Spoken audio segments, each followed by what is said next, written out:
இந்த ரோஸ் மில்கை சின்ன பசங்கள்லேருந்து பெரியவங்க வரைக்கும் எல்லாரும் விரும்பி குடிக்கிறாங்க. அது காரணம் இதில் ஆட் பண்ணியிருக்க ஃப்ளேவர் தான்.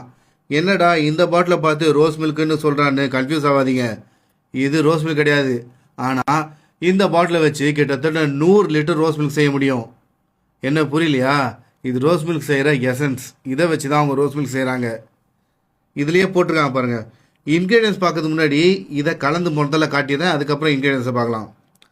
Recommended dilution ratio 1 ml per 1 litre. அப்படி பார்த்தா 1 லிட்டருக்கு 1 ml கலந்தாலே போதும்ல.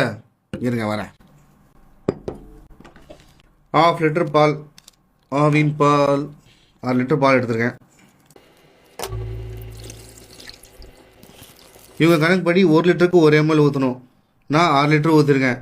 ஸோ 0.5 ml ஊற்றினா போதும். இந்த இங்க் ஃபில்லர் பார்த்துருப்பீங்கன்னு நினைக்கிறேன், தெரியுதா? இதில் 0.5 எடுக்க போகிறோம். 0.5 வந்துருச்சு.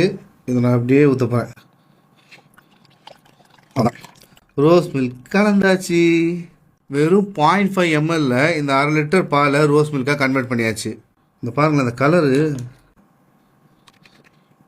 கையில் அது போக மாட்டேது பார்த்தீங்களா? இந்த கலரை பாருங்களேன், ஜஸ்ட் இந்த கலர் பாருங்கள். இதை அப்படியே கொஞ்சம் ஓரமாக வச்சுட்டு கொஞ்சம் தண்ணியில் கலந்து பார்க்கலாமா? இதே 1/2 லிட்டர் தான்.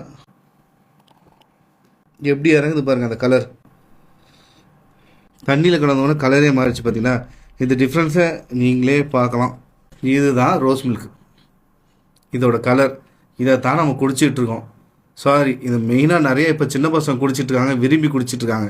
இதோட இன்கிரியன்ஸ் தெரியுமா? வாட்டர், அப்புறம் propylene glycol, natural flavouring substance, natural identical flavouring substance, artificial flavouring substance, synthetic colour INS 122 and emulsifier INS 419. இவ்வளோ கலந்துருக்கான்ல.